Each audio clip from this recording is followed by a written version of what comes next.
Hello everyone. So today in this session we are going to begin the new chapter, that is lesson number 3, Bhakti cult and Sufi heritage. Let us study about those who have contributed in the field of this heritage and Bhakti cult. Actually what happened is, the people of India, we follow so many rituals, right? We have bonded ourselves with so many traditions. And the same thing what happened is, earlier people used to have lot of superstitions, and they also used to follow many pseudo rituals. Pseudo rituals in the sense, what they used to follow some of the rituals which was really not needed. They felt it might be helping, but that was not the right thing. To open or to take people out of this superstitious or out of these pseudo rituals, most of the people have contributed towards this. Let us study about them and what all they have contributed. So let us begin with Bhakti cult and Sufi heritage. Indian society is inclusive of many cultures. We all know that, as we are the people of Indian society, we know that this Indian society has so many variety of cultures. On each and every step we find different people following different cultures. That is the most colorful part we find in India. In this society, caste system, pseudo rituals and superstitions were deep rooted. What happened? Whatever might be people separating themselves because in the name of caste, religions, in the name of superstitions, that are been very deeply rooted in India, that cannot be easily removed. Why? Because they have a very deep rooted in here in India. It was believed that attaining moksha for the common man was impossible. Moksha, that is salvation, means after death, that was very difficult for the people for common people to attain moksha. That was the belief of that people during that time. During this period, saints of Bhakti cult and Sufi tradition brought in a social and religious reformation. See, those people of Bhakti cult and Sufi saints, what they did? They brought the reformation. They started changing the thoughts of the people. They stressed the importance of global brotherhood. See, they thought that each and everyone surrounding us, we need to live with the brotherhood. They started teaching about global brotherhood and thought that bhakti is the best way to attain moksha. Which one is the best way to attain moksha? Bhakti. Our prayers, our thoughts towards God is the best way to attain salvation. This path is called as what? Bhakti cult. This transformation or this reforming path is called as what? It is called as Bhakti cult. The word Bhakti is from the Sanskrit word Bhuj. Bhuj means knowledge. Bhakti, in the sense, it is derived from a Sanskrit word called Bhuj, which means knowledge. That is the knowledge period. Now let us look after it. What they have given? Indian society is inclusive of many cultures. In this society, caste system, superstitions and pseudo rituals were deep rooted. It was believed that attaining moksha for the common man was impossible. As I explained you people, that Indian society, it includes a lot of cultures, and also it had so many blind beliefs or superstitions and also pseudo rituals. But what happened? And they also believed that it was impossible for the common people to attain moksha.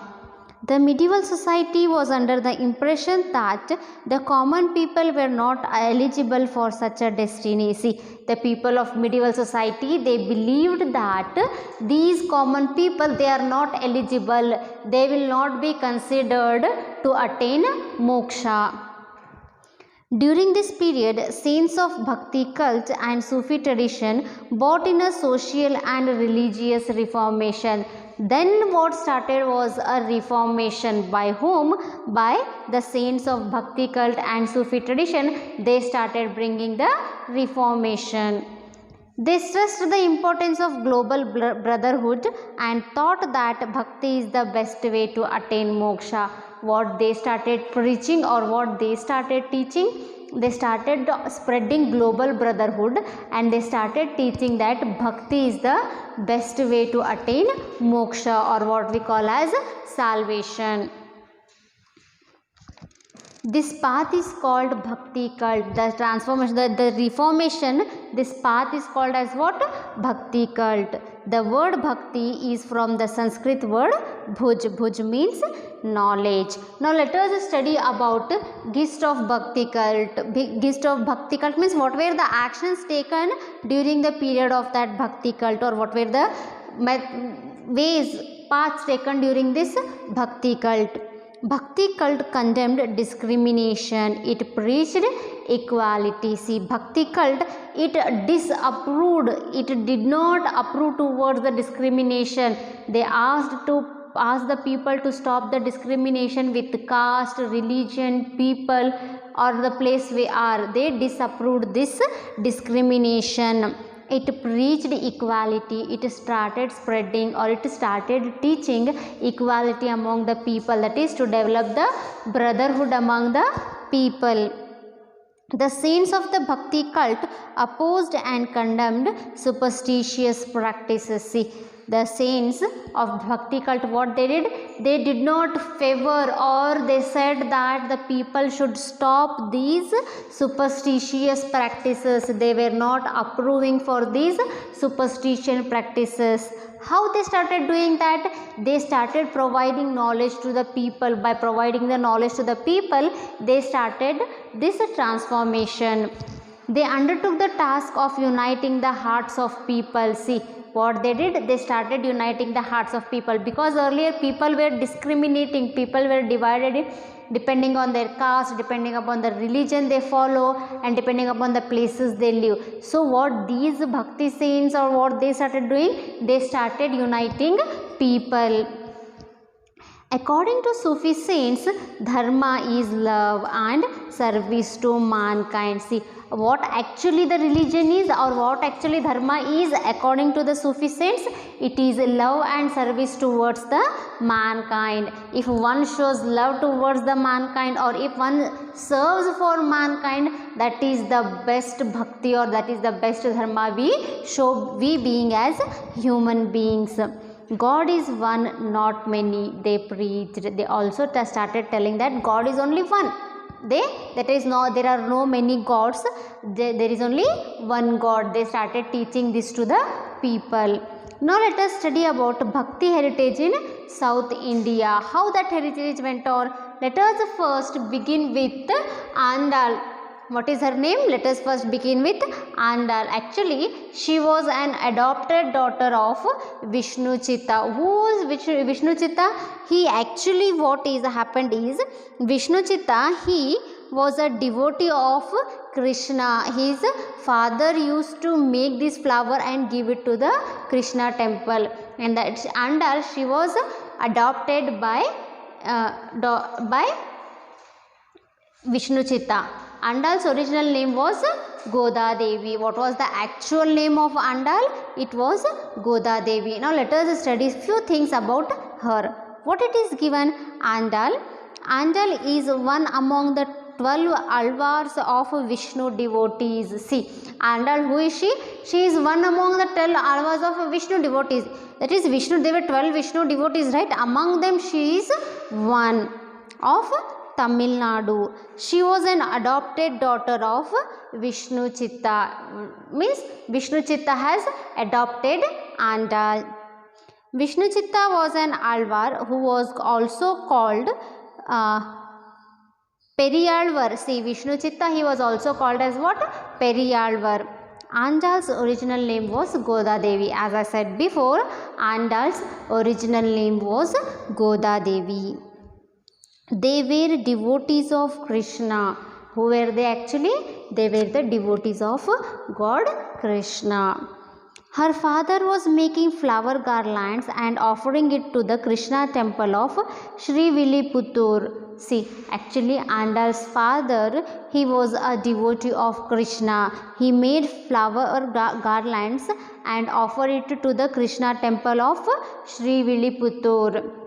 Andal loved Krishna and she claimed that he was her husband. See, Andal, she loved Krishna and she claimed or she decided that Krishna was her husband. She wrote Tirupavi and dedicated to God. She wrote Tirupai and what she did? She dedicated that to the God. In Tamil Nadu, Tirupavi Vrata, a ceremony or religious observance, is very famous. What is this Tirupavi Vrata? It is a kind of religious observation or a kind of ceremony that is being usually found. It is being famous in Tamil Nadu. According to Alvars, all Vishnu devotees are equal and their birth should not be questioned. See, according to Alvars, what it is? Whoever are the devotees of Vishnu, they all are equal. Their birth is not questioned. For whomever they let them take birth from whichever caste or whatever, if they are Vishnu devotees, they are all equal. Caste discrimination is a criminal offense, they believed. See, they believed that if someone is discriminated on the basis of caste, it is going to be the criminal offense. It is going to be a crime that was being followed by these people. They believed it. Now let us go to the next. It is Akka Mahadevi. We all are very well known about this lady, right? Akka Mahadevi. Akka Mahadevi was an enterprising woman in the Vachana movement of 12th century. That is, whatever Vachanas were written in the 12th century, she has also contributed in that Vachanas during those 12th century. Her father was Nirmal Shetty and mother Sumati, who were the fathers of Akka Mahadevi, Nirmal Shetty and mother Sumati. She called Channa Mallikarjun himself to be her husband. See what Akka Mahadevi did. She called Channa Mallikarjun himself as her husband. Now let us study what all she has done. Akka Mahadevi was an enterprising woman in the Vachana movement of 12th century. She has made immense contribution to Vachana literature. She has contributed a lot, means she had written so many Vachanas, and that is why it is said that she has contributed, her contribution is immense towards the Vachana literature. She was born in Udutadi of Shivamogga district. Where was Akka Mahadevi born? She was born in Udutadi of Shivamogga district.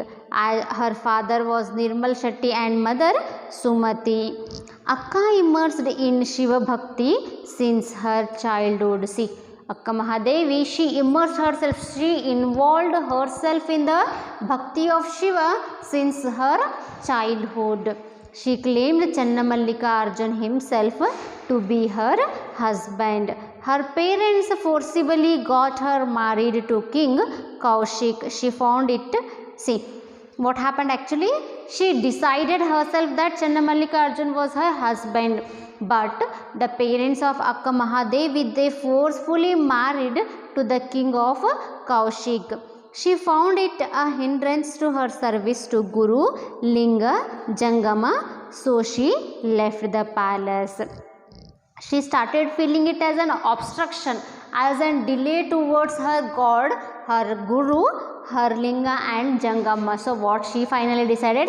She finally decided to leave the palace and go. That's why she left the palace and went. Later she stayed at Anubhava Mantapa in Kalyan for some time. Where she started staying? She started staying in Anubhava Mantapa in Kalyan for some time. There she wrote many vachanas under her pen name Channa Mallikarjuna. See, she started writing so many vachanas. What was her pen name? Her pen name was Channa Mallikarjuna. She was respected by all Shiva Sharanas. All the Shiva Sharanas started respecting Akka Mahadevi. She left Kalyan and went to Srishaila towards the end of her life. She left from Kalyan and went to Srishaila during the end of her life. She left her mortal body in the Kadali forest of Srishaila. Where she left her mortal body? She left her mortal body in Kadali forest of Srishaila. This is all about Akka Mahadevi. Now let us study about Purandara Das. He is one of the important person in Kannada Dasa literature. See, Purandara Dasa, whatever he is one of the most important person in this Kannada Dasa literature. Purandara Dasa was born in Purandaragada. See, where was Purandara Dasa born? In a place called Purandaragada. What was his original name? His original name was Srinivas Nayaka. And Purandara Dasa's father were Varadappa Nayaka and mother Leelavati. And also Purandara Dasa had his wife named Lakshmi Bai. She was also a religious woman. His father's name was, his original name was Srinivas Nayaka. His father was Varadappa Nayaka and mother Leelavati. Wife Lakshmi Bai was a religious woman. Srinivas Nayaka was a miser and an atheist. See, Srinivas Nayaka, that is the original name of Purandara Dasa. Actually, he was a miser. Miser in the sense, the people who have a lot of wealth, but they spend money a very little. Something like we call it as kanjus, or something like he had so much of love towards money that he used to spend it very less. That is why Srinivas Nayaka, he was a miser and an atheist. Atheist in the sense, the person who is not going to believe in God. Srinivas Nayaka, he was not only a miser but he was also an atheist in the sense he did not believe in God. Later, he distributed all his wealth to the needy people and spent the rest of his life in the thought of God. See what he did? Later, whatever wealth he had, he spent it all, or he distributed it all to the poor people and spent his rest of life in the thought of God. He travelled to many places singing kirtanas, and at last he reached Krishna Devaraya's court. What happened actually? He started travelling from one place to another place singing his kirtanas, and at last where he reached? He reached to Krishna Devaraya's court. There Vyasaraya gave him Diksha and called him Purandara. See, there when he went to this Krishna Devaraya's court, Vyasaraya, he gave him Diksha and named him as Purandara. Later he became Purandara Das. After naming, he became Purandara Das. We can see humanness in all his songs. What we can find in the songs of Purandara Das? All the humanness, all the quality of being human can be heard in these songs of Purandara Das. He condemned caste system. See, again he also disapproved. He was against this system of caste system. We also see the combination of philosophy, moral and musical qualities in his song. What all we can find in his songs? The combination of philosophy, moral and musical qualities. He is known as Karnataka Sangeeta Pitamaha. See, Purandara Das is called as what? Karnataka Sangeeta Pitamaha, father of Carnatic music. He wrote Kirtanas with the pen name of Purandara Vittala. So what was the pen name of Purandara Das? The pen name of Purandara Das was Purandara Vittala. He was praised by his own guru Vyasaraya as Purandara Dasa is ultimate as a Dasa. Later, his guru himself, that is the guru of Purandara Das, he himself appreciated, telling him that he is a Purandara Dasa, the only ultimate Dasa. This is what about Purandara Dasa. Since he was a king, a miser and an atheist, from there we found a translation, and later his name was found as Purandara Dasa. Now let us study about one more person, that is Kanaka Dasa.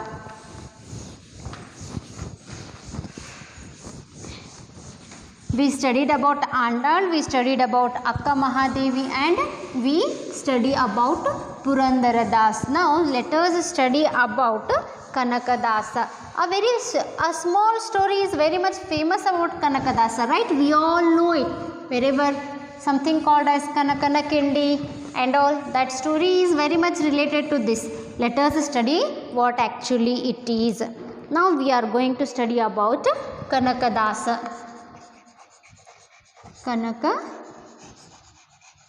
Kanakadasa.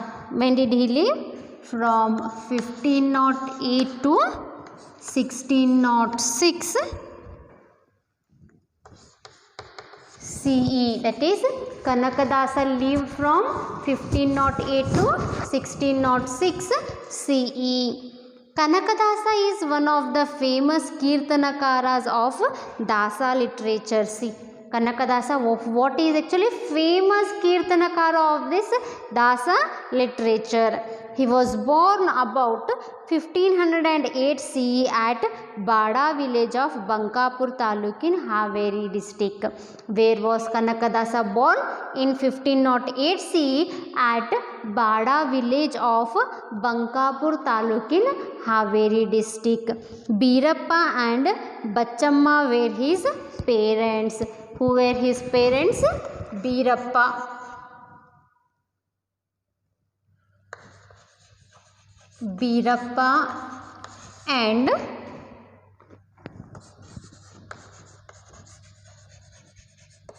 Bachamma were his parents. That is, Birappa was the father of Kanakadasa and Bachamma was the mother of Kanakadasa. He was a warrior and also a poet. What was actually Kanakadasa? He was a warrior as well as he was a poet. He headed a group of over 78 villages. See, he had a group of 78 villages. It is said that he found a pot full of gold and he came to be known as Kanakanayaka. See, it is said that Kanakadasa, he found a pot full of gold. Once he found a pot full of gold and then he is being called as Kanakanayaka.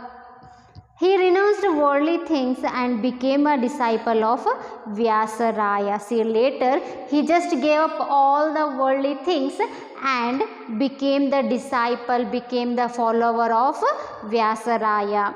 Later he came to be known as Kanakadasa. Later after that he was known as Kanakadasa. He has composed many kirtanas with a pen name Adikeshava. What is the pen name of Kanakadasa? Pen name of Kanakadasa is Adikeshava. Pen name of Kanakadasa is what? It is Adikeshava.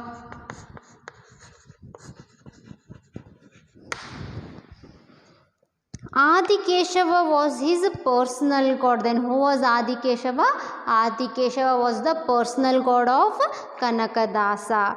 He has criticized the superstitious of the society in his songs and has preached the simple path of attaining moksha in them. See, what he has done in his songs, he has criticized, he has lowered the respect of superstitions, or it is said that he started telling people to stop following these superstitions and he showed the path of attaining moksha.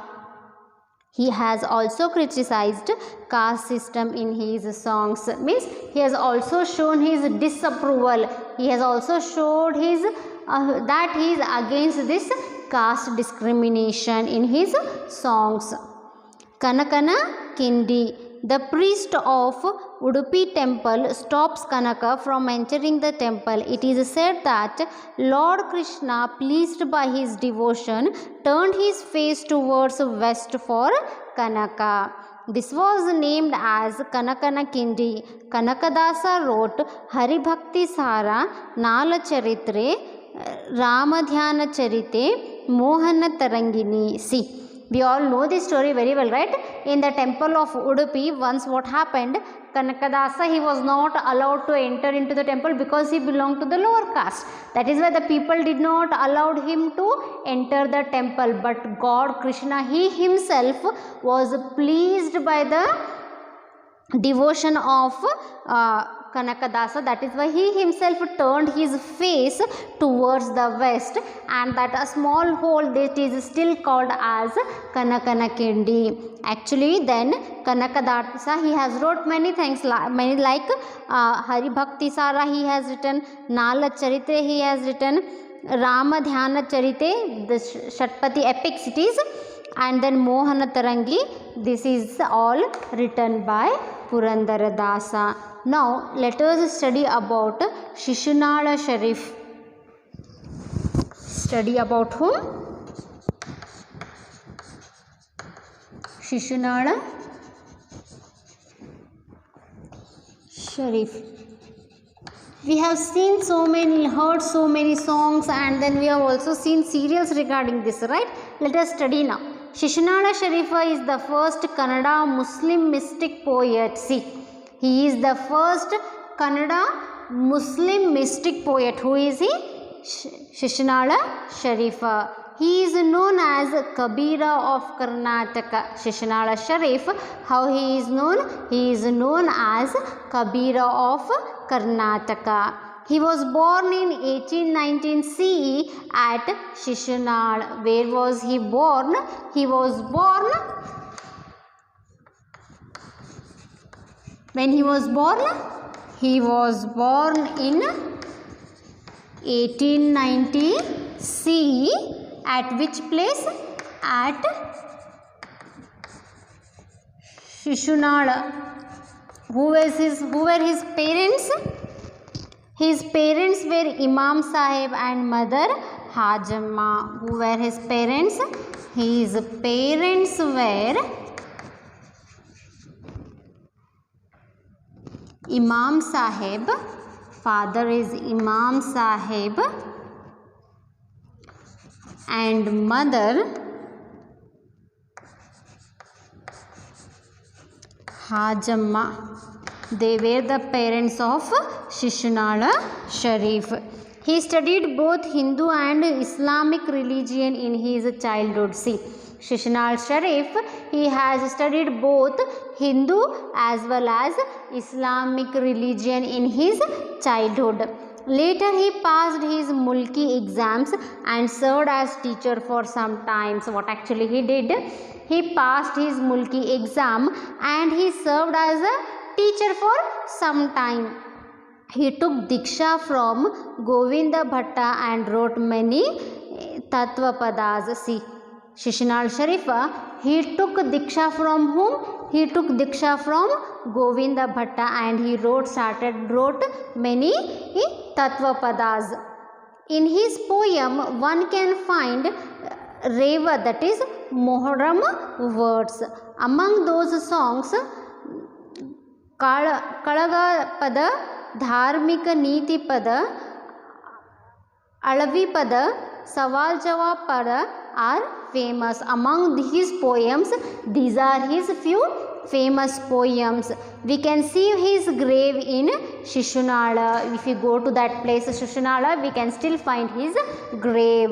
He tried to spread humanity beyond the barriers of caste and religion. What he did? He tried to spread humanity.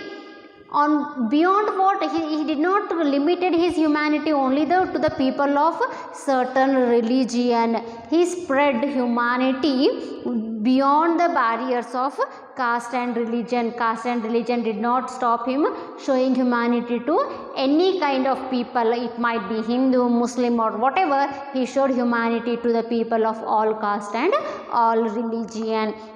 So, these were some of the Bhakti heritage in South India. Who all are they?